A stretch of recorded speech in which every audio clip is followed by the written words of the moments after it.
Welcome to the Knowledge Graph seminar. Today we are in week 4 and our focus is going to be on how to create a knowledge graph from structured data. As you know, we started the seminar by defining what a knowledge graph is, and last week we talked about the schema design. Today the focus is on creating KG knowledge graph from the structured data. And next week, we'll be talking about creating a knowledge graph from text and images. So today, I plan to start by giving overview of the problem of creating knowledge graph from structured data. Some of this material is synthesized from what various speakers said last year. And there were clearly some holes in the material. And that's why we are fortunate to have an invited guest with us, Ihab Ilyas, who will be telling us about structured data cleaning. So I'm going to start with my overview presentation. I'll take about 30 minutes or so, and then I'll hand it over to Ihab, and we'll go from there. So within my segment, I will first motivate the problem of creating a knowledge graph from structured data. I will identify 2 high-level problems, schema mapping and record linkage, and then I'll summarize my portion. So large organizations today, they have a lot of internal data. For example, customer profiles, product offerings, transactions they have with their customers. And there's also a lot of data that exists about their customers out in the real world, which the organizations themselves don't have access to. Such data may appear in news reports.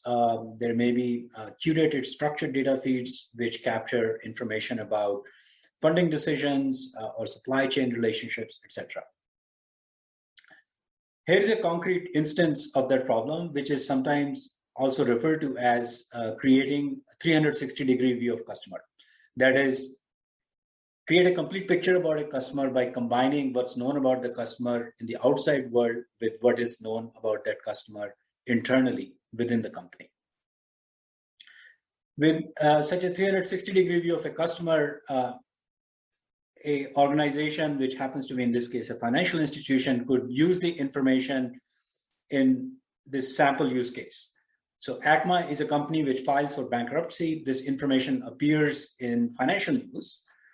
And as a result, people who were supplying products and services to ACMA, they suddenly will lose a customer. And that is going to cause financial distress for them.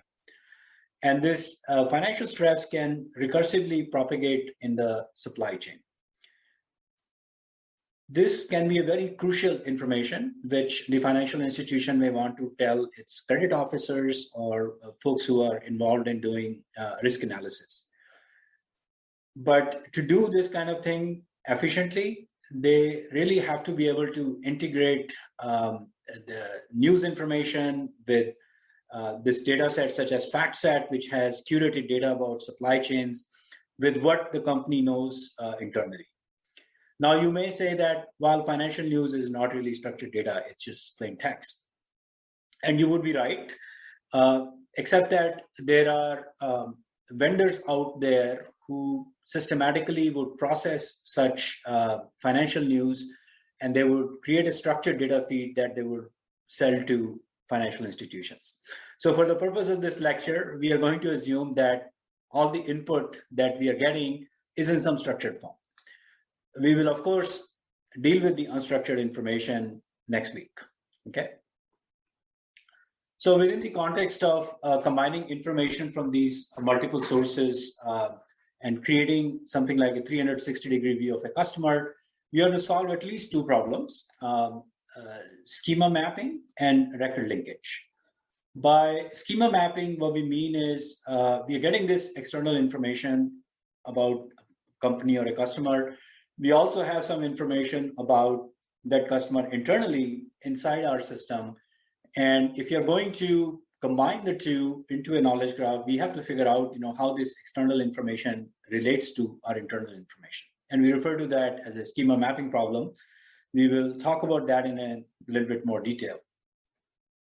And once we've have a unified schema or some way of relating external schema to the internal schema, we will import the data. And when we are importing the data, we will have actual instances of companies and customers, and those instances also exist in our own internal system. And we need to figure out which external instance we should connect with the instance which exists in our own system. And that is referred to as a record linkage problem. And next, I'm going to sort of go deeper into each of these two problems. So for schema mapping, I'll start off by first describing some practical challenges. And then we will take a concrete example of a schema mapping problem. We'll talk about how schema mappings can be specified and different techniques using which we can make it easier to develop the schema mappings. Some of these practical challenges, they are based on what we heard from Juan Sequida last year. He was one of our invited speakers. He gave a great talk on this topic. And he really articulated very nicely some of the problems that come up. First and foremost, the schemas are difficult to understand. You know, the real systems, they have large number of tables. Sometimes they have very unhelpful names. You don't know what the heck is in the data. And sometimes people who develop the system, they're no longer there. So nobody in the company really understands what is in the data. In some cases, even though you can map external information into your internal information, but the mapping is not always one-to-one. You have to process the data using some kind of business logic before it would faithfully map to your internal information. There are people out there who like to claim that all this mapping process should be done automatically. There should be no human effort involved. I mean, obviously, you know, less human effort, the better. But the real problem here is that to automate these mapping processes, you have to use some kind of learning algorithm. Learning algorithms are driven by data. And at the schema level, the data that is available is even more scarce. So even if you had a super duper fancy machine learning algorithm, there won't be any data to actually train it, especially data which generalize across lots and lots of different problems. So that's why it's very difficult to fully automate the schema mapping problem. And if you listen to Juan's presentation from last year, he argues about the role of a knowledge scientist. Just like we have data scientists, there's a knowledge scientist who has very good understanding of the application domain, as well as they understand the information technology, who can play a key role in defining such schema mappings. Now I'm going to take an example of integrating two different sources. And in my example, I'm using relational table. And it's pretty easy to turn them into triples and have a knowledge graph. The core of the problem, the schema mapping problem, technically doesn't have anything to do with the knowledge graph. It's a more general instance of the data integration problem. So you will see that in a minute as we work through the details. So in the example that we are going to take, we have information source that has information about cookwares. It stores the name, type, material, and price. And we have a second information source which has information about the kind and the price of the cookware. It's overlapping information. It just stored a little differently. And what we want to do is we want to integrate information from these two sources into a knowledge graph schema of the sort as shown here, where we have products. We have a node of type products and we have a node of type suppliers. The two are connected using the relationship has supplier, and the product node has node properties like type and price. And similarly, supplier would have properties such as supplier name. Okay, now, again, you know, this knowledge graph schema is shown in property graph notation. But as we have been talking about, the underlying essence of the knowledge graph schema is a set of triples, right? So for the rest of the discussion, I'm going to assume that we are going to take these two information sources and we are going to map them into triples, right? And those triples you could load them into a property graph system, or you could load them into a RDF system. Or any other system. That's your choice. But for our discussion, to keep the discussion general, we will say that, well, we are interested in integrating these two, and we want to come up with a integrated view of this information as a set of triples, right? Now, this transformation is pretty straightforward, with just one minor thing I'd like to point out.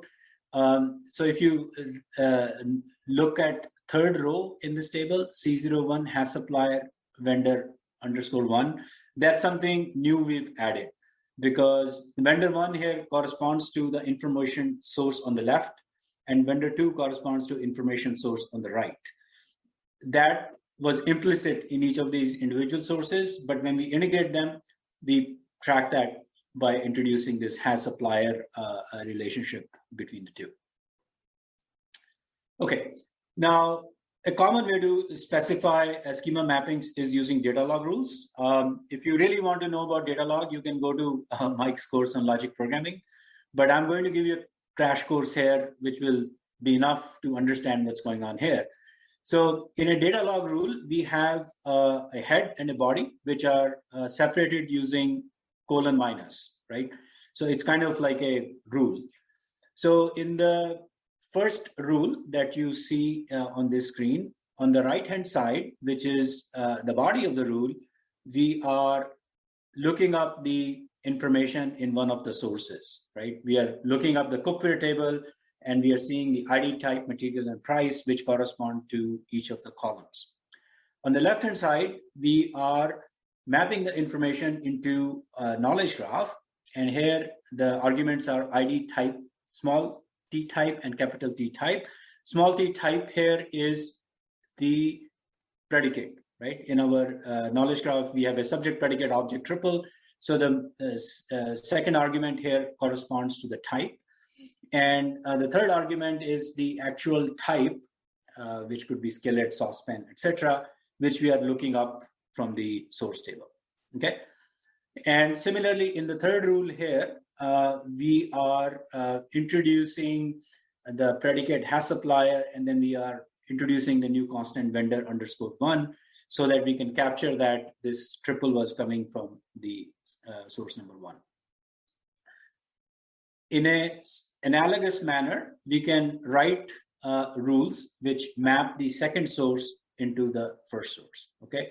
And once we have these mappings, then using a rule engine, we can automatically load these sources into our knowledge graph and get a integrated view. Now, at this point, the question arises, how is this kind of mapping to be done? Is this all going to be manual, or is there, that's very expensive? And as I mentioned earlier, Juan Sequida, who is very tightly embedded in this space, and he's been doing this for a long time, very eloquently argued that writing such rules has pretty strong and essential manual element, but there are some techniques using which this process could be made less painful. And those techniques, they are known as schema mapping techniques. And I view these techniques as heuristics or shorthands, which if you're starting to work in a new domain, using these techniques, you could get started faster. But ultimately, you need some human to validate whether the mappings that are being suggested by these techniques are actually accurate mappings. And I'll try to give you a flavor of each of these classes of methods: the linguistic mapping methods, mapping based on instances, and mapping based on constraints. So within linguistic mapping, first and foremost is to leverage the name, to see if you have two sources and their names align, right? And ideally, the best solution is if the two sources were using IRIs, right? If the two sources are smart enough to use IRIs as advocated by the resource description framework data model, or they're using same as links, our life is easy, right? But most sources, they don't do that, right? And then you have to use these linguistic techniques, and to the extent we can do any kind of matching on the names, that's sort of the first thing one would try. The second thing we would try would be techniques like stemming, synonyms, and hypernyms. So for example, in one source, we have a predicate name CNAME, and in the other one, we have predicate name customer name. And through stemming, we may guess that, well, customer name might be same thing as CNAME. We could use synonyms.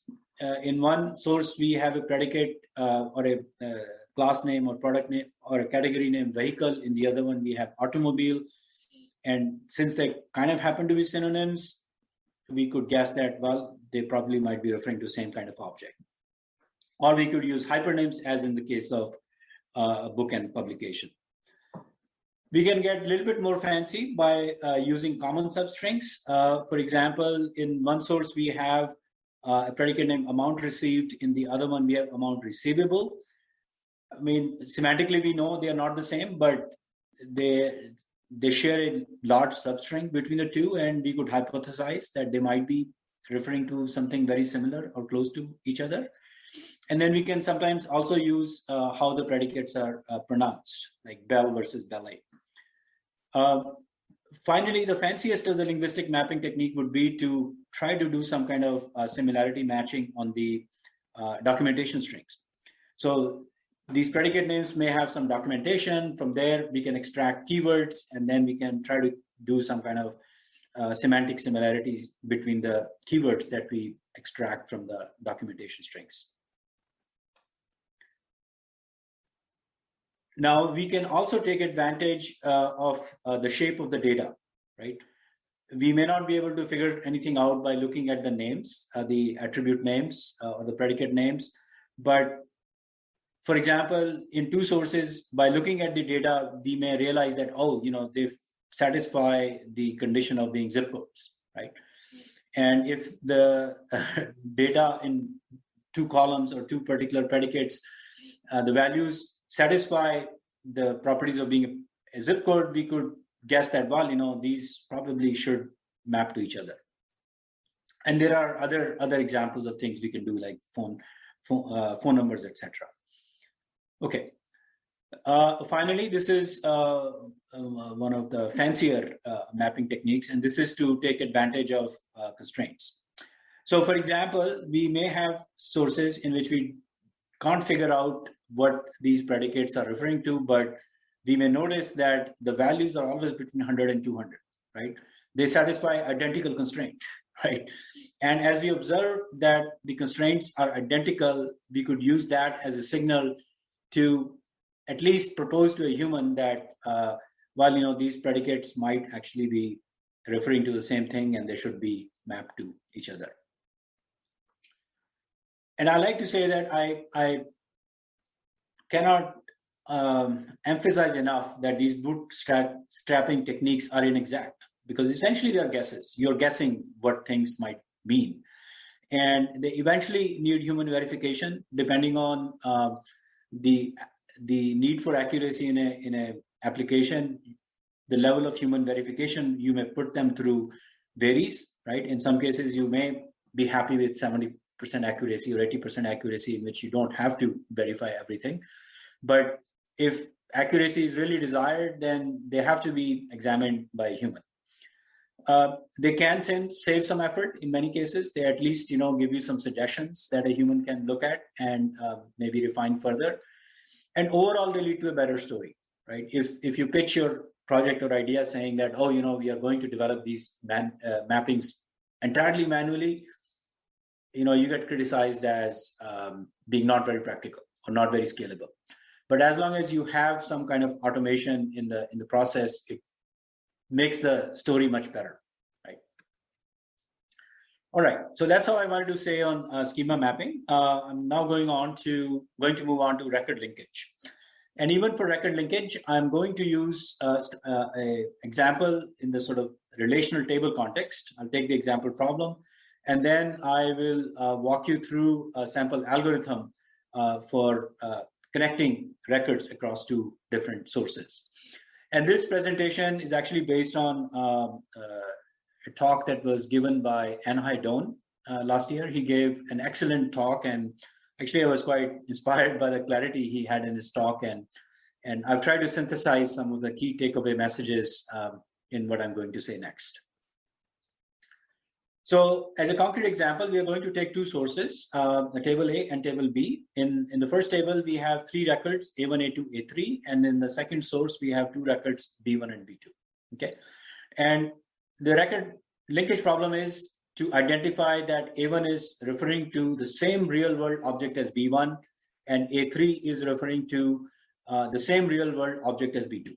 Okay. And just like in schema mapping, as an automated inference, it is an inexact inference. I mean, you really need a human or some very strong signal to tell you that they are exactly the same thing. So, for example, if the companies had the same DUNS number, that would be a very clear signal, right? That it's the same company.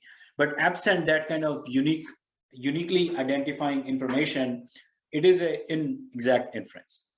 And the other big challenge or bigger challenge here as compared to schema mapping is that the size of data is huge, because you may have millions of records in one source and millions of records in the other source. And it's very difficult to do a cross comparison between the two. And you have to really be more clever about how you go about solving this problem. So the general structure of the algorithm which is used for this purpose is sort of a two-step process, a blocking step followed by a matching step. And the basic idea in a blocking step is that we're going to use some kind of a very cheap heuristic which will reduce the number of records we have to compare from very large number to a much smaller number. Okay, so in this toy example, one blocking heuristic would be that for two companies to be linked to each other, they have to be in the same state, right? And if we use that heuristic, then we know that there are only two candidates. A1 could be same as B1 and A3 could be same as B2. And the rest, we don't have to worry. Now, at this point, you say that, well, even to do that, we had to do maybe not a detailed comparison, but we still had to do cross comparison. And there, indexing comes to our rescue, right? If we were indexed on the state attribute, then we can do that kind of check pretty quickly, and we can reduce the number of comparisons we have to do from full cross product to much smaller subset. So in this case, instead of doing 6 comparisons, we have to do just 2 comparisons, and these we would then compare in the matching step to see whether they are actually same or not. So the structure of the algorithm in both blocking and matching step is actually the same. The main difference is that the methods you use for doing the comparison, they are less expensive in the blocking stage and they're more expensive in the matching stage. And we express these blocking and matching rules as a random forest. We use an active learning technique to build this random forest. And then we use indexing to efficiently apply these rules to actually perform the linkage task.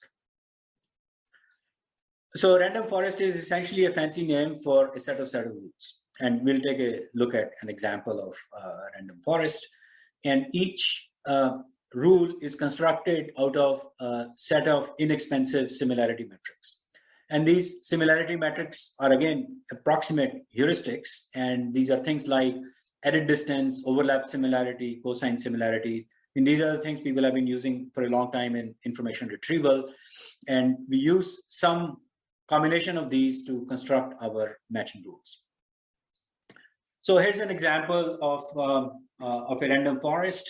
These rules I'm displaying using a tree structure, but it can be read very easily. And I'm going to read the leftmost path in this tree. And what this is saying is that if the edit distance between two things we are comparing is less than 3 and overlap similarity is greater than 0.8, then we can link the two, or they probably match. And that is essentially our R2 here, okay? And we can use a similar method to read other paths in this random forest, and we can arrive at R2 and R3, okay? All right, now you'd say, okay, where do we get these similarity functions, or how we choose the similarity functions? And the basic thought is, well, for particular data types, there are well-known similarity functions. So for numbers, we can use exact match, absolute difference. For strings, we can use edit distance, cosine similarity. And one crude approximation is to use a whole bunch of them, right? Why pick one of them? And because during the learning process, we will figure out which one is going to work better. We just start with a whole bunch of these different similarity metrics depending on the type, whether it's a string or a number. And then a learning process will help us figure out which one to keep and which one to discard. And the way the learning process works is we start off by randomly selecting pairs from the two data sets and a small number, and we ask the user to initially label them. And then we'll apply the similarity functions to obtain features corresponding to them. Then we learn a random forest, and then we will apply that random forest to on unseen examples to see how well it works. And depending on how well it works, we will ask the user to provide us additional training data, and we'll iterate. Okay, the process will iterate until we get a set of rules that give us reasonably good performance on unseen examples. And I'm just to give you a flavor for how this works, I'm just going to step through a couple of steps of this process. We have two sources. One source has three records or three things we want to compare, A, B, C, and in the second source we have two things, D and E. Okay, and in the first iteration we pick two examples, two pairs, A and D and C and D. Okay, and the user labels them by saying that A and D should be linked to each other and C and D should not be. And corresponding to these two, we apply a whole bunch of similarity functions, and we compute a feature vector. Okay, and then using those feature vector, we would induce a set of rules. We call that random forest F1, and then we apply it on unseen examples. And in this case, we apply it on A and E, B and D, and B and E. And our rules predict that A and E should be linked and B and E should be linked, and the user agrees that, yeah, that is correct. And the B and D should not be linked, and the algorithm predicts that they should not be linked, but the user says, no, they should be linked. So we ask the user to provide us the correct label, and then that becomes as our input data for the next iteration. And we keep repeating this process until we get a reasonably good prediction. And I think the key thing here is that once we get a stable set of rules or a stable random forest, we present that to the user for verification. And even at that stage, the user has the option or choice whether they're going to retain all these rules or whether some of the rules don't make sense. The ultimate verification is done by the user. Now, once we have these rules, then the question is, how can we actually efficiently apply these rules? Because we still have, maybe millions of records on one side and millions of records on the other side, and we can't simply do a cross-product type application, even after we've filtered them out through blocking. So there again, there are techniques which make clever use of indexing. So let's say in our rules, one of the predicates or heuristics was that we have to check Jacquard similarity between a movie's Sound of Music, right? And the similarity needs to be greater than 0.7. That's what our rule says. Now, given that, and given the calculation for Jacquard similarity, we can figure out that it's going to match only those movies which may have length between 2 and 4. If a movie is only one word, it won't match. The Jacquard similarity will be less than 0.7. And if it's more than 4 words, then Jacquard similarity is going to be not more than 0.7. And if we have an index on the length of the movies, we can do this very fast. Okay.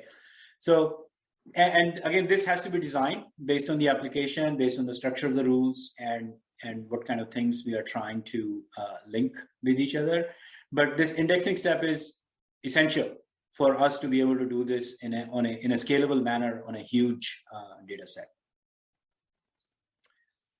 As I noted earlier, the structure of the algorithm is the same in blocking versus matching. The only difference is that the matching rules are exact. They're more expensive. And in some cases, the matching rule might be a human looking at whether two things match or not. But the strategy is again the same. You start with some number of heuristics. You try to learn a random forest using a small number of examples. You iterate until you get a set of rules that a human is happy about. Okay, so with that, I am at the end of my overview portion. So just to summarize, creating the knowledge graph from structured data sources, it's fundamentally a data integration problem. The only difference is that here we are going to end up with a set of triples instead of a set of tables or some other target representation. The target schema is triples, but every other problem you have to solve in data integration, you have to solve it here also. Schema mapping problem, this requires a lot of knowledge about the domain. Some of it, you can automate, some of it you can bootstrap, but depending on the accuracy requirement in an application, you have to invest some human effort in this process. In the record linkage problem, efficiency is a key consideration because you're dealing with a huge data sets. So that's why there is a two-step approach of first doing blocking so that you have a much smaller data set to work with, and then you can have a matching step where you can afford to spend more effort and your comparison can be much more thorough. But the structure of the technique is to just leverage random forest and active learning to iteratively learn those set of rules based on labels supplied by the user. So with that, I will conclude and I will hand it over to Ihab. Ihab is a faculty member at University of Waterloo. He is going to tell us about structured data cleaning. Over to you, Ihab. Awesome, thank you, Vinay. I'm going to share my screen.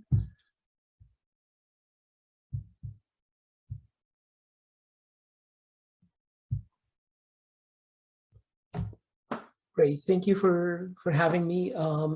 This is a great intro by Vinay because I'm gonna be talking about a continuation of the type of problems that Vinay just was talking about, and we see it over and over, not only in database papers and machine learning papers in academia, but it is the bread and butter of all data integration pipelines and data integration work in industry as well. But I'm going to tell you today about a different but highly related problem, and we're going to relate it to the type of structured data integration that Vinay was talking about, and knowledge graph construction, which is kind of the main theme of this course. So I don't have to motivate for this group how important is data cleaning and data prep, including schema mapping and deduplication, but also general predictions and data imputation, outlier detection. Because most of the time we do to prepping this data just to make it useful as an input, useful input for machine learning models and prediction models to get insights and decide if I'm going to invest in a different business unit, for example, or should I bid on a product or anything like that. And in that space, there's tons of billion-dollar, multiple tens of billions of dollars on startups doing exactly that. Some of these startups are solely focusing on a single problem like data deduplication, for example, while others are doing transformations. Many familiar names you will see on this, like SAP and IBM, but also in the last 10 years or so, there is multiple companies coming from academia, like Trifacta, which is the Data Wrangler project, and Tamer, which I co-founded with Mike Stonebreaker and Andy Palmer, with my PhD students and my PhD students in Boston. And this is one of the companies that is building basically schema mapping data integration software and it's still going as 100+ employees doing just that. The reason we are doing this is relying on machine learning models, robustness machine learning models, while works in general in high redundant data, like videos and images, or you have a chance there, it has a little chance of success in the sparsity of structured data, in which errors can be fatal and it can be very apparent, even if it's small in size, and it can destroy your analytical pipeline. So the question begs itself is why we did strides in building machine learning provisioning software like PyTorch and TensorFlow and Overton and Ludwig and other tooling that allow us to provision complex machine learning models in less than a day. Why we're not doing the same for data cleaning and data prep? Why machine learning and AI didn't push cleaning the data, preparing the data, to put it in a knowledge graph, or even to leave it in relational data is still behind. Why it's still very, very labor intensive and costly. So this is a toy example to kind of put things in perspective. We never have these type of problems in coming in piecemeal. You don't have a table or a bunch of input that only have duplicates or only need schema mapping. It's often the case that you have duplicates, value and syntactic errors, like for example, New York is misspelled here, so you will get all the analytics about New York wrong, and missing values, but also subtle integrity constraint violations. This is a functional dependency violation, for example, where we should have it as any two records who agree on zip code should be agreeing also on the city, and in this case, they don't. So either one, Los Angeles or San Francisco is wrong, or the zip code is wrong. We don't know, but the data cannot coexist together. And data prep or data cleaning is basically getting rid of this garbage and putting a good looking table that have no mistakes, conforming with integrity constraints, and duplicates have been merged. So from Vinay, you get exposed to this record linkage pipeline. It's usually you get the data, you do pairs, you do feature extraction, and the orange piece is usually the active learning loop. The machine learning there is not that sophisticated as, just good traditional random forest or boosted trees would do a pretty good job. But the problem in there are in this kind of data integration problem is scale, because the n square usually blow in your face, and you need techniques like blocking and locality sensitive hashing and other things to be able to provision a working one. But beyond unification, I would like to convince you that there are two distinct classes in dealing with structured data, either in knowledge graphs or in just good old tables. A class of problems around data unification and integration that has schema mapping, deduplication, classification hierarchical. And the problems usually there are combinatorial problems in the size of the inputs, because you need to compare everything to everything else. And machine learning is not very demanding. Even if you have semi-structured data or text in there, new embedding models will allow you to kind of, in the representation layer, capture that unstructured data somehow. And then the task itself are two things are the same. But in general data cleaning, what I call here data cleaning, which is the second class, is basically just spotting errors and violations of the data. And more importantly, can you repair the data? And there, you don't have to compare everything to everything else. You just have to come up with a generative model or just any machine learning model to understand how the data was generated, how the errors were introduced, and what can you do about it. Here is an example of, and I give always in the industry, it's important to recognize that what we teach in database classes about nulls and three-valued logic, although very intriguing, doesn't really usually happen in industry and in real data, because there is no real nulls. It's always call John or varies or ... or a question mark. So it's a lot of kind of interesting types of errors that some of those are even legal values that can be put there, and you need to understand that it's not true. So here is the guts of what I'm trying to tell you about today, and then I'm going to explain what is the word holoclean there and why we're doing it. We want to automate cleaning, and we model data repair, data imputation, knowledge construction under one umbrella. in which it allows big models to learn how the data was generated, combine all the signals and the context, rules, constraints, statistics, and start to predict what should be in the data, what should be the property, what should be the columns. This will avoid this rule explosion business, because rule is an append-only system, and if you keep adding to this good old expert system of rules, you have contradicting rules, and the rule becomes harder to manage than the data. And what's more important, that if you manage to do this, you would be able to communicate something like a confidence or a probability of your kind of truth, if you like, if you can do that, as opposed to kind of more logical or deduction methods. But we need to solve a bunch of problems. First, we need to somehow encode data and background knowledge inside the models, because data is very sparse. And if you imagine, 300 different properties for every class is a knowledge graph, for example, that's your dimensionality.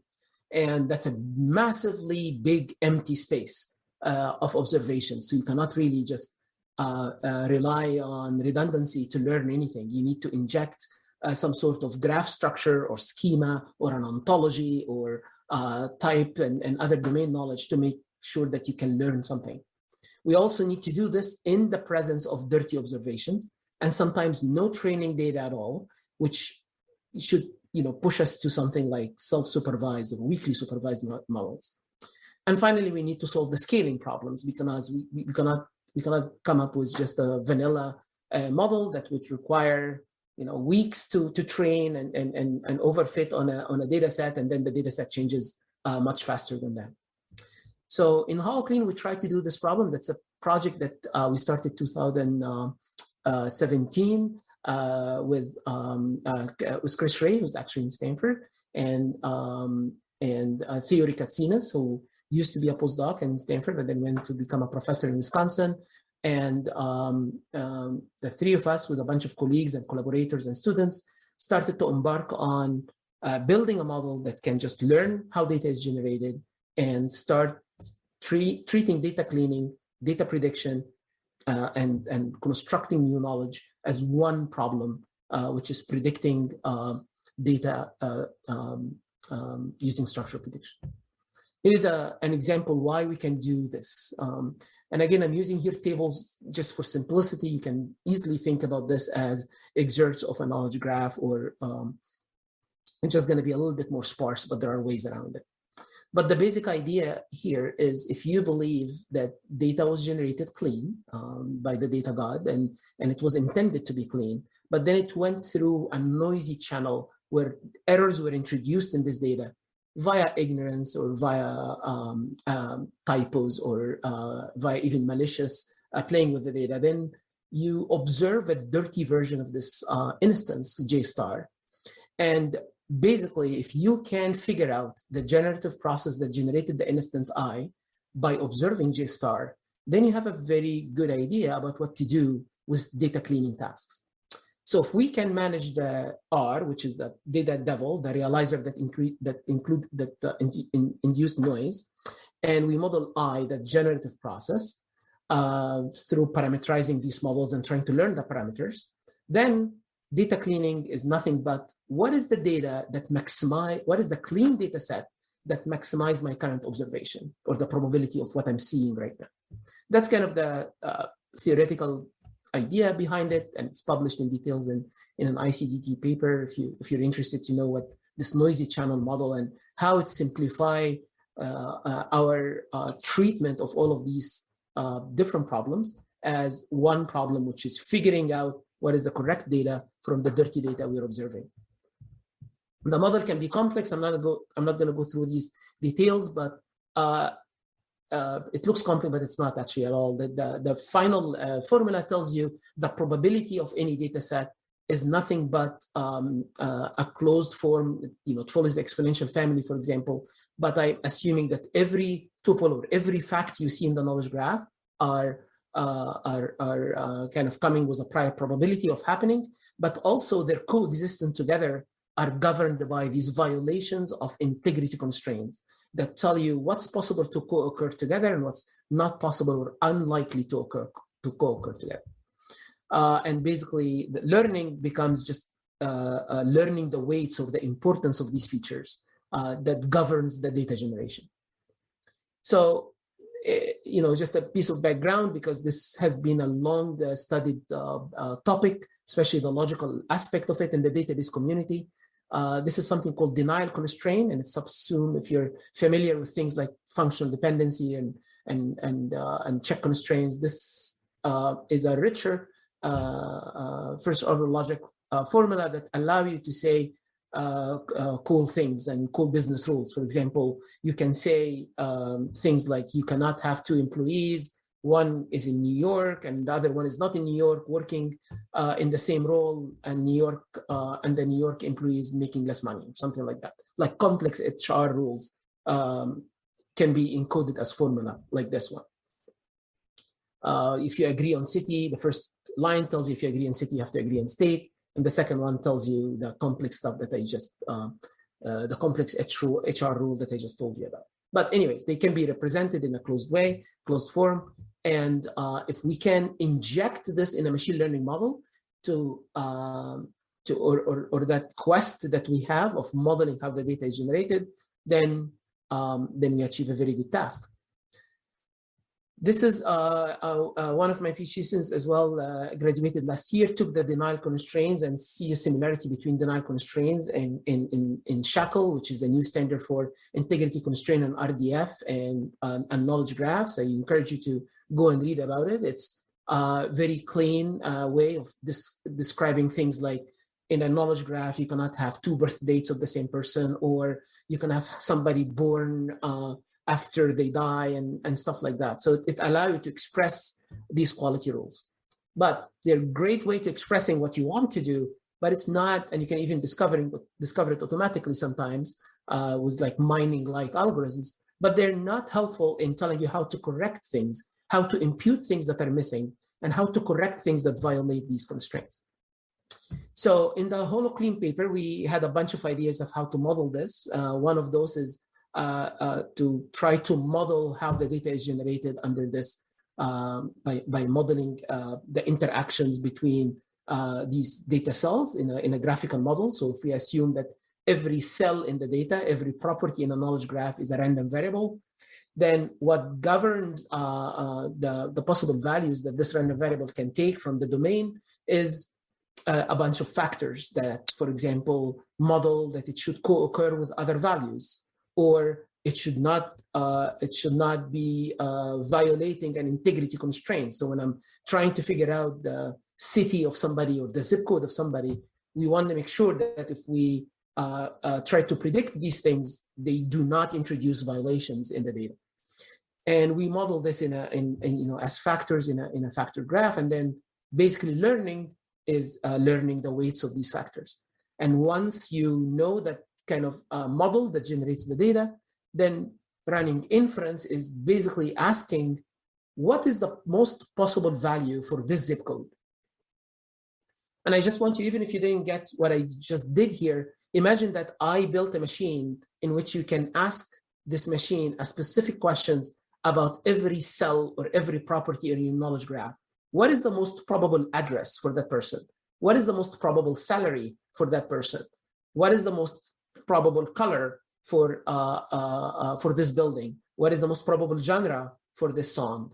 And if you can do this, you can use this machine to either repair the errors you see or construct new knowledge that are missing by encoding the context, your neighboring nodes, and in the relational case, your other rows and your other columns in the same table.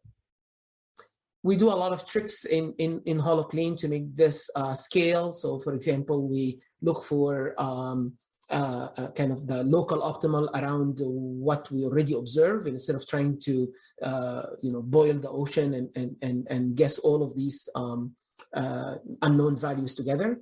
I'm going to spare you the details here, but the idea is to try to get this to scale. In 2020, we moved to another model that kind of tried to encode way more context. So in MLSys 2020, we published this paper about how to build a model that based on it's attention-based model to contextually represent the context around every target cell, such that I can by representing the input, taking into account the most important columns or properties in the graph. That's why the attention here is at the schema level. It's not the traditional self-attention, for example, at the value level. That was powerful enough to guess, for example, in imputing a certain property, the most important properties are such and such. So here is an example. If we want to use this attention-based mechanism to impute a specific value, then we start, you don't need actually to do the profiler, but you can do cool things like profiling the data to understand how each column what is the prediction power of every column to any other columns. But let me give you another example that is directly applied. Assume that I have an entity V that has a bunch of properties. For example, city is Chicago and county is unknown. It's missing from my knowledge graph or my table. And zip code is 60603 and the age is 35 for that person. And I would like to know, can I impute to the missing county? And the idea here is, if I have a representation for each of those values in my row that I know, so I have a representation and some embedding that will allow me to represent the city, to represent the zip code, to represent the age. And then I learned an attention mechanism at the schema level that tell me how important is county in predicting city. So for example, if you take the first row on the table on the right, you will know to predict city, county is very important, zip is very important, age is not that important, which makes sense.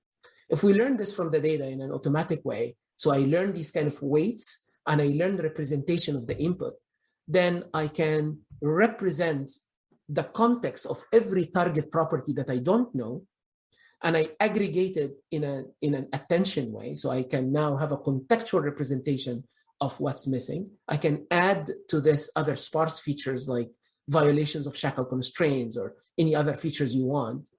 In this case, we can start feeding it into feeding that context in a prediction layer that, for example, trying to get the most probable county that conform with that representation. So you can do either regression or classification at the end to get what's missing. Again, the idea here is not to get you into details. I just want to get you a flavor of the type of tricks you can do to be able to automatically ingest a knowledge graph or a structured data artifact, learn how it was generated, learn how to represent the context, and use that to predict missing context, judge if a certain value is wrong or correct, or suggest possible candidates that can go there, so you can ship it to a Q&A team and help them pick what's missing or construct missing knowledge in a semi-automatic way. And simple techniques like contextual representation of the input, learn embedding spaces that can capture the peculiarities of these contexts. For example, if it's text and we need some sort of a language model or any of these things. And the idea is how to combine those in an interesting way.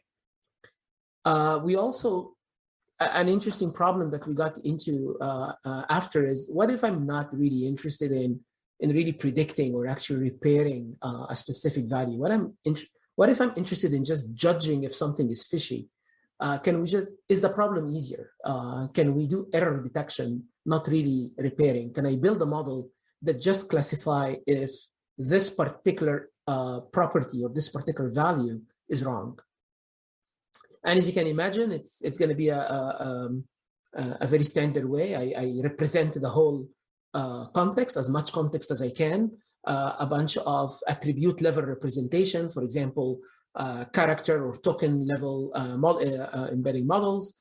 I can also get into some tuple level features like co-occurrence with other groups. So if I very rare value appear and never co-occurred with my other properties, then it's fishy. But there is also kind of a data set or global properties like the likelihood that I violate a constraint, for example, or and I ship all of that or represent all of that into, that's kind of becomes my representation layer. But then I would like to classify once I look at that representation and I say, something is wrong, or it doesn't look like a wrong thing. And it turns out that the problem was not actually in structuring or architecting that model. It's a standard model, and the richer the model, the more powerful it is. The question is, how do you train such model? And the problem was error detection, that the number of errors available to you as examples are not big enough to train the model. Like if you have tons of errors and you know them all, then fine, but then it defeats the whole purpose. The whole idea is I have a knowledge graph or a data set in which I have very few examples of errors that I usually catch over time, and they're never enough to train such a model. So we got into this idea of, can we use data augmentation to manufacture fake errors that looks like the very few examples that we see, and we use these manufactured errors to train a powerful model of telling us what's wrong and what's correct.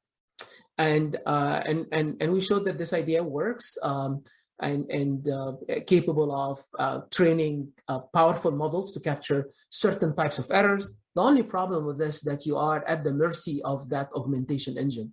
So for example, this is an example policy that will take a correct data set and keep messing with it in a different way, like add characters or remove characters. And then you generate a lot of examples of errors and you train the model. And that will generalize more than just writing a rule of just typos or something like that. But it doesn't, for example, capture errors that has to do with swapping values or other type of weird errors that not necessarily messing up with the characters. So that give us some doubts if it's applicable entirely in reality.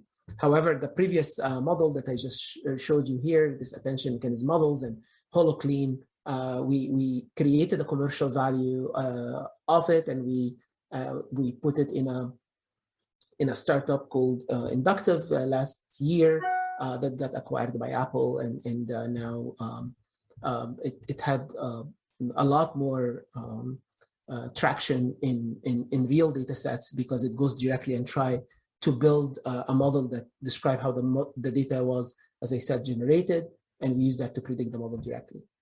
Like the pipeline that I talked about earlier and the type of things that Vinay was telling you about, also like schema integration and deduplication, there are pipelines and other pipelines that are geared for error detection, generated trustworthy data or data augmentation. This is an example. It's not the latest thing, or by no means a standard way of doing things. I'm just telling you that it still fits in this data ops mentality, where you're building boxes that takes data artifact, operate a little bit on it, try to understand a little bit more, generate another data artifacts, you ship it to the next box, and so on. Some of these boxes are detection models. Some of these boxes are training a model. Some of these boxes are running inference. And the idea is to come up with repairs and suggestions at the end. I'm gonna leave you with two kind of use cases that goes beyond cleaning, just to convince you that cleaning, imputation, outlier detection, data repair, construction, they are kind of a highly related problems that can be probably served by the same powerful prediction model. And in this particular case, we engaged with a company that does market research, and they were not really interested in cleaning as much as construction, predicting a specific SKU of every product they have, for example. So and we achieved ridiculous confidence accuracy, not because that we did something earth-shattering. It's just the data was so redundant, and the model picked up these patterns very quickly, such that it you just have to model the context, and then the model can immediately tell you the SKU of that particular drug, and that helped them fill tons of missing data in the report that otherwise would cost them 6 months to impute it by graders. An interesting way of using prediction, if you don't want to do error detection directly, is to also run prediction on everything, if you like use everything you know to predict a particular target cell. And if your prediction is different from what the cell has, then it's one point of saying that this data doesn't look like it's coming from that distribution.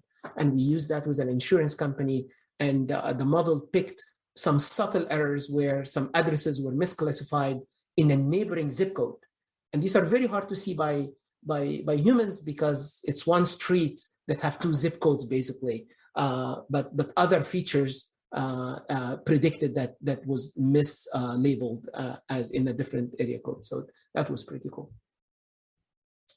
So just to conclude, scalable prediction is a very powerful way for knowledge construction, knowledge imputation, and cleaning and repair in general. It has to be self or weak supervised. You just don't have enough training data, and you need to oftentimes be satisfied with a closed word assumption, and you overfit over all the observations you have, and try to use that overfitted model to detect errors in your knowledge or impute missing knowledge. And the game is a contextual representation. How careful are you in representing a rich context that can predict what's missing? And it has direct applications in many things related to integration, cleaning, and knowledge construction. This work continues to replace manual work and months and months of manual work, and you often work on much more modest hardware configuration than massive models that trying, for example, to work on videos and media. Structured data is smaller in general, but sparse and needs a lot of love and attention. I hope that at least intrigued you in a bunch of topics to read about and a bunch of papers to check out, and I'm happy to take questions, but thanks for having me again. All right. Thank you, Ehab. Yeah, we've got about 20 minutes or so for any questions or discussion. Vinay, there are a couple of questions for yours. Yeah, so I can take them right away. So is bootstrapping the same process as we use in machine learning? I mean, I'd say I used it in a slightly different context, and the context in which I used bootstrapping here was that you are developing schema mapping, and you have the realization that, well, I may have to verify everything manually, but instead of developing everything manually, we run some heuristics which suggest some mappings which can be used by a human during their verification process. So I use bootstrapping in that sense, that you are using these automatic heuristics to make suggestions to a human who can use them in the verification process. And I think the bootstrapping, the way it is used in machine learning, that's a slightly different sense. Okay. The second question was, in a given domain, how many humans work on the schema mapping? How big is this human effort? Now, there are lots and lots of different domains, and a big factor in how much human effort is required is the level of accuracy. At least some projects that I'm familiar with, the schema tends to be very simple. It might have 5, 6, 8, 10 types, and data tends to be huge. Like, there's a huge number of records, but they are connected in very interesting ways using these 5 or 6 different relationships. And that's one possible sweet spot for knowledge graph type applications, right? And in those applications, the effort invested in schema mapping is very small, right? You just upfront, you set up your knowledge graph schema, and then the rest of the effort goes into the record linkage and loading process and running graph algorithms and doing interesting pattern detection. But there are obviously problems which are not like that, where the schema is hundreds of tables and thousands of attributes. And I personally don't have first-hand experience of those problems, but I would imagine that at least listening to Juan Sequeda last year, that you do need dedicated people like knowledge scientists who have the application knowledge as well as they understand the software, who can develop the integrated schema.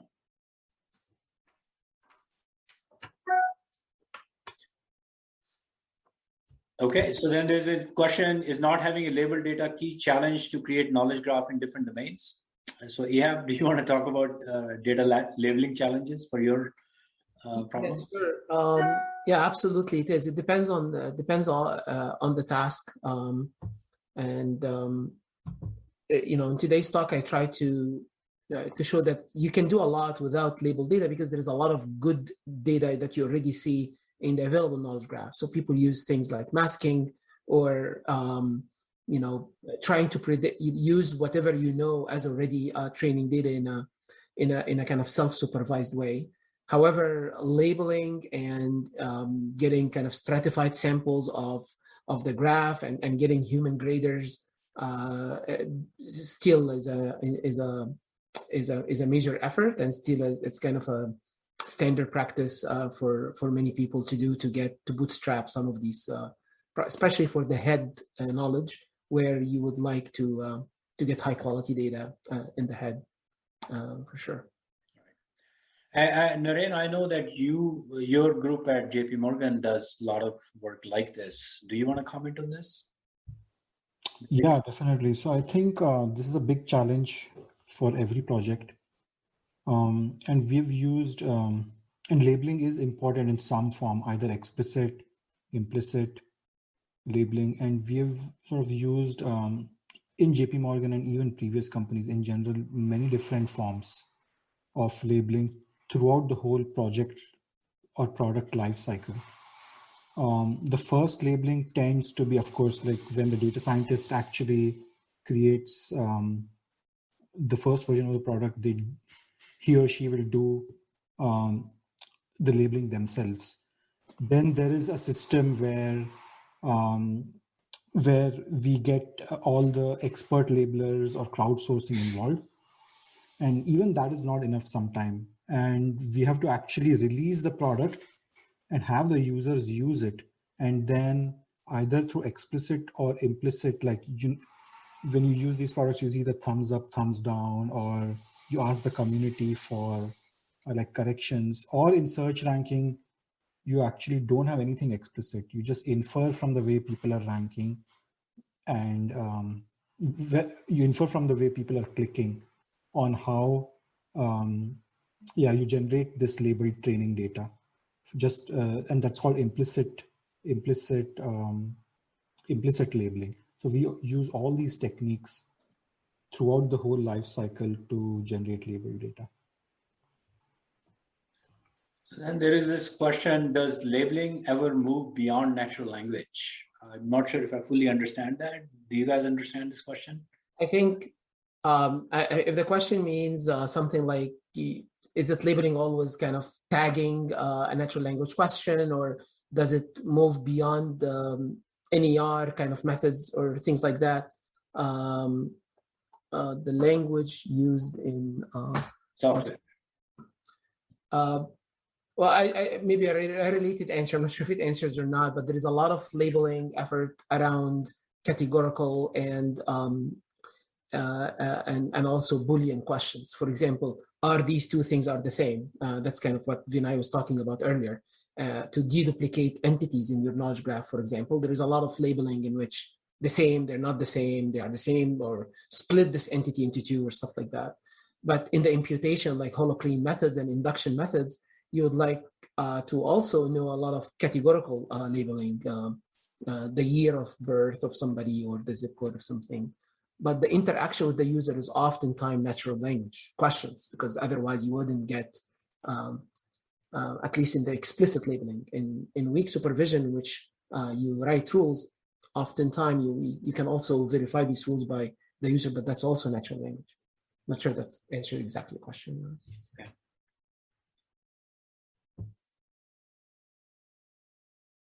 So I have a question for you, Ihab, about your startup. I'm just curious to know how big it got. Was it Waterloo based? Was it Silicon Valley based? Inductive was Waterloo based. It's mainly Theo and I and I would like to say 2 PhD students because one of them didn't finish because of this, and 2 master students, and so it was quite small. It was like 6-7 people company, and Chris was involved as well. And then the good news is it just got a lot of traction very quickly, and I think HoloClean has been adopted by a bunch of people, so we started getting attention, and but then we get picked up by Apple.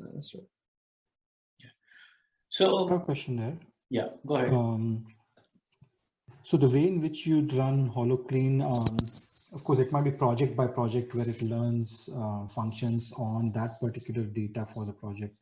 In a company like ours, like JP Morgan, we have a lot of related projects that use similar column names, similar data distributions, values. Is there like a mode where HoloLens keeps learning from project A, and then when you start project B, it has some accumulated knowledge and can share? Sure. I mean, we get this question a lot, actually, and the short answer is some sort of distant learning or kind of fine-tuning a model on a different data set. You think about it, you start by initial model instead of a bunch of random weights, for example, and then you kind of start fine-tuning this model with the highly related project. That's the simple answer.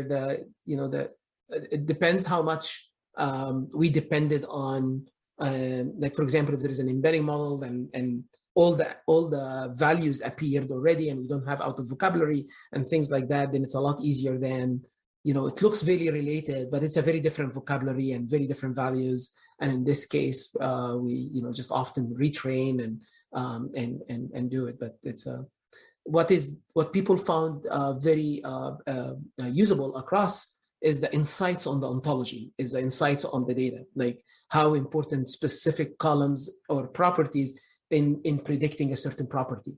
And if the distribution doesn't change, this is very transferable knowledge from one project to the other. And many people use that.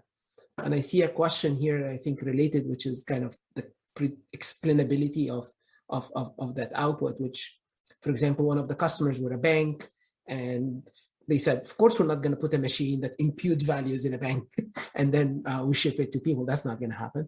But they used it differently. They used it as explanation why a certain property is wrong, and they used different types of explanation level. The attention weights of the schema, for example, was a good explanation to them. This is wrong because in imputing this particular property or column, the highest weight came from this other column, and this column said something else. And they the QA people reversed that, although it's not very well written rule, but it helped them diagnose and it helped them explain why the imputation happened. Because this property depends on this other property, and because of the value in what I'm observing, I'm predicting this. And that was good enough for some of them. And a better use case was, I'm not going to trust what you're going to say right away, but I'm going to take it as a suggestion. So whenever HoloClean said, we're not sure what it is, or there's a big kind of entropy in the possible candidates of the prediction, they use that as a way to, red cases and orange cases in which they need to focus on, while the green cases are when the model is really sure and it tells you there is enough redundancy, they can deparameterize the inspection. So they use it to kind of manage their QA time, human QA time, and expert time. Not sure that answers. So I think the other thing that has always bothered me is that for these large-scale data cleaning problems, at the end of the day, you do need to know ground truth, or people don't care about ground truth. They just calculate emergent metrics from the clean data and assume that it's cleaner than what they started from. It's an interesting question. So in large scale data sets, many people come up with this gold set, right? Like you go ask a few humans, you create a small golden set, and this is mainly for either training a model or verifying if what you're doing is correct or not. But the concept of a ground truth with respect to the whole data set is slightly hard to operate on. I have, terabyte of data. I know that most of it is good, but I'm not sure how much. Like, it's not full of garbage. How much of that can you recover? And as long as so it seems that your data cleaning, so let's say you came up with a new data cleaning algorithm, it will be purchased or not purchased based on how well it does on the gold set. Absolutely. Yeah. You're absolutely, it's verifying what you're doing. It's, it's judging a model, or monitoring a model, or evaluating how valuable you are, but it cannot be part of your operational, it cannot be part of your data pipeline. It's not it's not a scalable concept. So Mike, I know you have built and sold a data integration company. In your opinion, how do you think this landscape has changed since you were doing this work? Yes. So much of the work that we were involved in was concerned with financial, scientific, legal applications which rely on reliable data. And we can't have situations where the system is guessing. It has to be right. So that placed an incentive to make sure that the mappings, such as they were, that the data was clean and the mappings between schemas and so forth were guaranteed, reliable, and so forth. So there are a couple of things I'll mention with regard to your discussion of schema mapping. Yes, those techniques are useful in suggesting possible mappings, but ultimately they all need to be vetted. And the downside of some of the techniques you were talking about is they're far too weak to represent some of the mappings that are necessary. Many times you need a join rather than just mappings object to object or relation to relation or something, and that needs some complicated joins of various different sorts or unions. And so those techniques, while useful in suggesting some cases, would not be adequate. And what disturbed me a little bit, I think, about your presentation, Vinay, was that there's decades of work on data integration that has been done in the database community, ETL systems, extract, transform, and load systems. And of course, I did some work in this area as well to figure out how to do data transformation that saves losing data, prevents losing data. But that does require a lot more manual labor. What I think was interesting about what you were talking about is that it's often useful to have the system suggest some things, but somebody still has to look at them if you care about reliable answers. As to the data cleaning problem, we found that to be a significant challenge. And one of the big stumbling blocks for what we were doing was that the data was often dirty, and that wasn't good enough. And the solution there was not to try to clean the data manually. Of course, machine learning in those days was not as popular, but rather what we looked to was this idea of what's called correct on capture, to capture data in correct form in the first place. So people aren't writing arbitrary strings, and we'd never imagine misspelling New York because the machine is entering that. And you're checking it as you're entering it, not rather than having to clean terabytes of data that have been created in a flawed way. So the solution to was to avoid the data cleaning problem by doing correct on capture. So I'm very sympathetic to the issues that you both of you were dealing with. In our case, it was much more important that the data be reliable and the integration be reliable, which did require a much much emphasis on validatable mapping rules, and usually manually generated rules, and in which the data was cleaned by on creation. And that is not always the case. Certainly there's so much data out there that isn't clean, and that's why HoloClean is valuable. But the hope is that going forward, we would capture more data in a clean form, and we'd have less need for guessing what the data means, and rather knowing for sure that we got it right in the first place. Anyway, those are my comments. Well, I think the interesting thing is that there are domains and applications for which people seem to be okay with guessing, and absolutely, and they seem to be okay with doing the verification on this gold data set. right? And I'm also aware of domains where guessing is okay, but they would still put everything through 100% human verification, right? It depends on the problem and the context in which you're trying to use these techniques. Absolutely the case, and both of those are correct. But I guess the point I was trying to make was I think we've shortchanged in this discussion. We've shortchanged the large literature on well-validated data integration techniques in favor of kind of what is the more popular stuff today, which is guessing what the data integration, what the schema mapping rules are, which is very important, and I love it, and I think it's cool, and new stuff is happening. But if we have students who are looking at this and they're not hearing about what is well known how to do, and realizing that we're just talking about advancing the state of the art, well, they got to know the state of the art too. And there is a state of the art out there beyond what we were just talking about today. Yeah. So I think just to sort of acknowledge that, there could be a full course on data integration, right? Absolutely. Right. And we are just doing one lecture, right? And the worry is the impression that we might be giving by not citing that other material. I think it's also we saw some of that in the cleaning, right. but still there's a lot of literature there to be looked at. It's funny that you said this, Michael. I think it's very well point. Like I thank you for making this point first, because by the way, I spent my career doing that other. Of course, right. Yeah, it's obvious. Denial constraints and minimality of repairs and TGDs and EGDs for there is information exchange literature that is that big, and I have to say one word there, that none of these vanilla models will work without injecting some of those techniques in. So one of the HoloClean competitive advantage is we can add a denial constraint as a feature, while most, if you are just a practitioner and you would like to say, oh, here is a model in PyTorch, I'm going to show it everything and hope, and he's an autoencoder or something like that, and it's just going to work, you will never learn. The model will never learn. And there is a huge value in tapping into this principled way of doing things. Maybe the shift is don't treat it as the only way of doing things, or the logical way is the only way to do things. Even taking every constraint and treat it as a soft constraint or a prior in a graphical model, that's just operational semantics. It's not.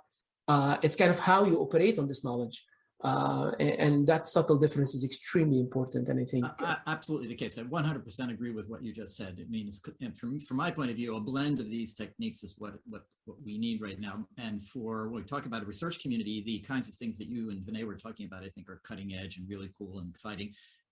Because we have students listening to this lecture as well, who may not be aware of all that, I just want to make sure that that everybody's aware of the fact that there is a significant backlog of literature on the research that we're talking about, the new ideas we're talking about, against which they're set. That's all. Yeah, so I think that's fair enough, and that's an excellent point.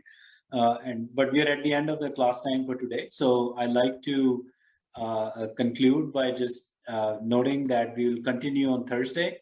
And on Thursday, we have two excellent speakers, Lauren Orr and Mayank Kejriwal. They will both be talking about this record linkage problem in more detail. And I think Lauren's talk is to do this in a totally unsupervised manner. And Mayank will talk about the entity resolution problem. So we'll continue to build on the discussion we started today. So thank you all, and we will see you on Thursday. And Ihab, thank you so much for taking the time out. It was really fascinating to learn about the work you've done, especially the success you've had in building a company and making impact on the real world. So thank you all very much. Yes, we'll see you on Thursday. Thank you. Bye.